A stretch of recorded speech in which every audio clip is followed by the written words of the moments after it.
Hello, my name is Catherine and I'm the publisher of the Good Humanities series. Today I'm going to take you through our sample chapter. Let's take a look. So the print edition of Good Humanities is of course a flip book. History on one side, geography on the other, and civics and economics integrated throughout. Let's have a look at a history chapter. I love our history front cover. We have there Lockie Wapau dancing at the 2019 Tanderum ceremony at Federation Square in Melbourne. So on the first page of your sample chapter, you've got our digital contents list. You can read in detail about the types of resources which are attached to this chapter. I'd like to let you know that today I'm just showing you a glimpse of the sorts of resources which we attach to the final publication. Here on our chapter opener, you'll notice these 5 blue icons at the top of the page. There are 3 video files and 2 documents. The video files are hosted and presented by local history teacher Ben Lawless. In these videos, Ben provides professional development on our Learning Ladder developmental rubric approach. He also interviews some of our key consultants, contributors and authors. In this chapter, for example, Ben interviews Alaric Freker, who's our Indigenous consultant on this series. The 2 documents here are our teaching program and the answers file. The teaching programs in this series are incredible, rich and in-depth documents. We wanted to ensure that every teacher using Good Humanities felt supported to implement the series without too much difficulty. Every chapter in the series will be supported by a document of this length. Also on the page there is the answers file, so you can be assured there's an answer to every question in Good Humanities. So as I said before, Good Humanities is underpinned by developmental thinking pedagogy. Every chapter begins with a learning ladder. This is basically a student-friendly developmental rubric. The 5 key skills of history are presented along the bottom. Then students work up the learning ladder from step 1 to step 5. So for example, chronology. Step 1, I can read a timeline. Step 2, I can place events on a timeline. Right up to step 5, I can describe patterns of change. Students have the opportunity to attempt multiple questions at every level of the learning ladder in every chapter. So we use this multiple exposures approach to ensure students are practicing skills alongside their content.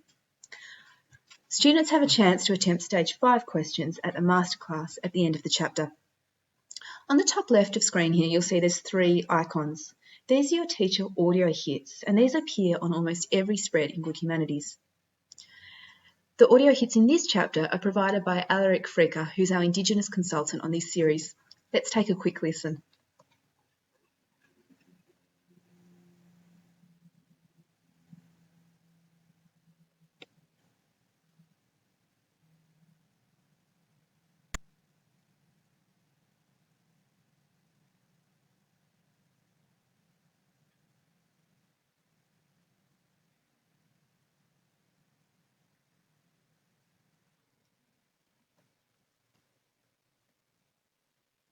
Here we have the first spread of the chapter.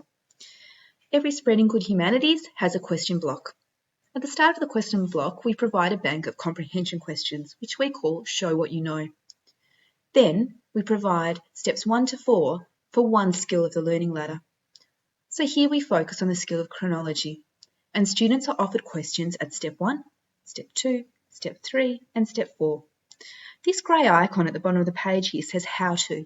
This reminds students that they can turn easily to the skills section of the book and provide scaffolded support for every single step of the learning ladder.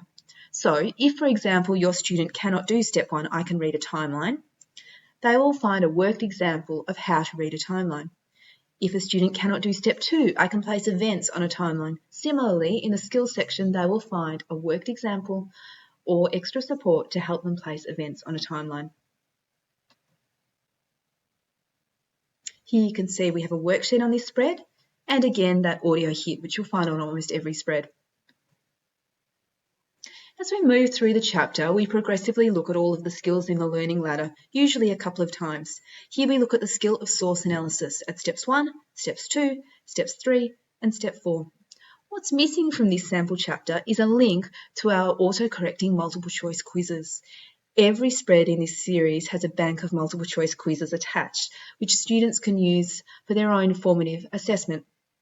So the multiple choice quizzes will cover source analysis, the same skill as is presented on the spread, and additionally, we have a bank of questions for a second skill. So this taps into that idea of multiple exposures, that students are practicing their skills again and again in these chapters. We take a very high impact, high engagement approach to our content in this series. It was a priority for us that our content was delivered at just the right pitch and that we didn't present too much text on every spread. Our First Nations content has also been researched and written in conjunction with local Indigenous consultants. Take, for example, the term we've used here, seasonal migration. This is a relatively new term to describe the way that ancient Indigenous Australians lived. Our textbook does not use the terms nomadic or hunter-gatherer to describe early Australians, as we now know that that is incorrect. Our series also uses the term coloniser and colonisation instead of settler and settlement. These are priorities for us that we provided accurate and progressive representation of First Nations content. This spread again has your audio hit, a student worksheet, and student worksheet answers. Here we have come across our first integrated economics and business spread. Every chapter in Good Humanities has either an economics or a civics spread. Some chapters have both. We took this integrated approach after many weeks of research out in schools. Teachers told us that they were struggling to find time to give to economics and civics in their courses. We've taken this integrated approach to ensure that while you're teaching history and geography, you can also teach economics and civics curriculum points. Here on this spread, we look at land ownership and native title. I'm moving through the spreads of the chapter quite quickly now, but we've just arrived at our second civics and citizenship spread. Here, again, you can see the icons at the top of the page, which provides your additional student and teacher support. The civics spreads, the questions are informed by the civics learning ladder at steps 1 to 5, and same for the economics spread. Remember, what you're not seeing here is the link to the online multiple choice quizzes, which are auto-correcting. It's also important for you to know that these quizzes are available offline. In fact, all of our student and teacher resources are. So once you download the app, your students will have access to all of our resources, whether they're online or offline.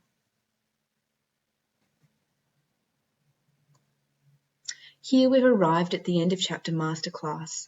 This is the first time that students have access to all of the skills from steps 1 through to step 5. You can use this spread in multiple ways in your classroom. Some students will work through all of the questions. Some students will self-differentiate and perhaps just do the step 1 or step 2 questions. You may choose to actively extend some students in your class by getting them to do the steps 4 and step 5 questions. Here are the step 5 questions here. I think it's important to note that in this textbook, our support and our extension material is all presented on the textbook or the ebook page. Students don't need to go elsewhere to get this supplementary material. We also have historical writing and historical research activities at the end of the chapter. Through our research, many teachers told us that the first time students attempted historical writing was in the senior years, so it was important for us to bring this right back down to Year 7. We also provide a link to a capstone project. This is the end of chapter project, research task, or rich task. It's ideal for an assessment piece or just as additional work for students. Now let's have a quick look at a geography chapter. This is chapter 2 of Year 7 Geography, Water for Life. Once again, please look out for these blue icons on every single spread. Here you have a teaching program, answers, and a video file. Here in this file, Ben Lawless interviews Danielle O'Leary about our approach to geography education in this series. I think it's important to note that there are some small differences between our history and our geography content. We've taken very discipline-specific approaches to our content, and I think you'll see that reflected on the page. I'll quickly show you the teaching program, so you can see that the geography teaching program is just as rich with content as the history one. Here we have the geography teaching program. This maps out the entire topic for you lesson by lesson, and you'll get a document of this size and scope for every single chapter in the series.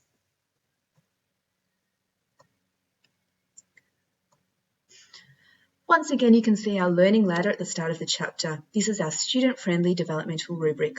Of course, here we have the geography skills, 5 skills across the bottom, and then a student works up the learning ladder from step 1 to step 5. In our geography chapters, you can again see our beautiful high engagement approach. Same as history, we focus on one learning ladder skill. Here we focus on the skill of collecting, recording and displaying data.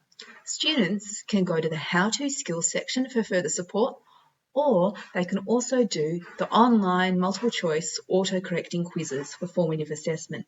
Just like in the history chapters, these multiple choice quizzes focus on the skill that's on the page and one additional skill as well. On this spread, you can see you've got, again, your audio hit, which is on every single spread, and you have a worksheet.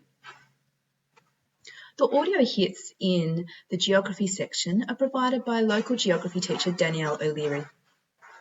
In terms of our geography content, it was not only important for us to have high-impact imagery and age-appropriate text and not too much text density, but we had to have current information. So you'll see here, for example, we've discussed the tragic 2019 and 2020 bushfires, which were a feature of southeastern Australia over several months at the start of this year. In terms of current events, we also discuss the impact of the current pandemic in our chapters as well. So you can be assured that our content is accurate and up to the minute. Let's listen to one of Danielle's audio hits.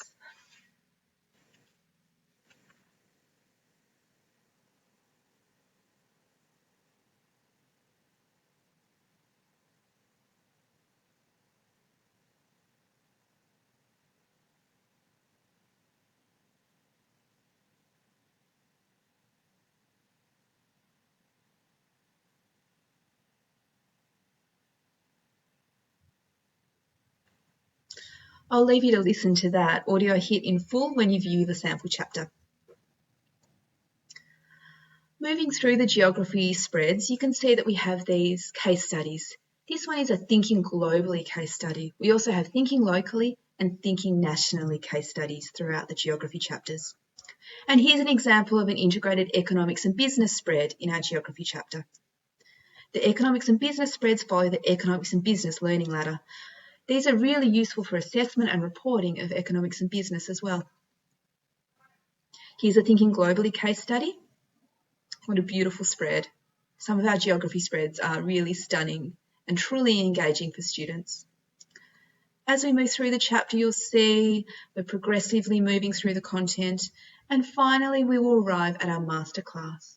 As per history, this is where students have access to step 1 through step 5 of the questions. Students can do all of the questions, you can differentiate them into groups, or they can self-differentiate.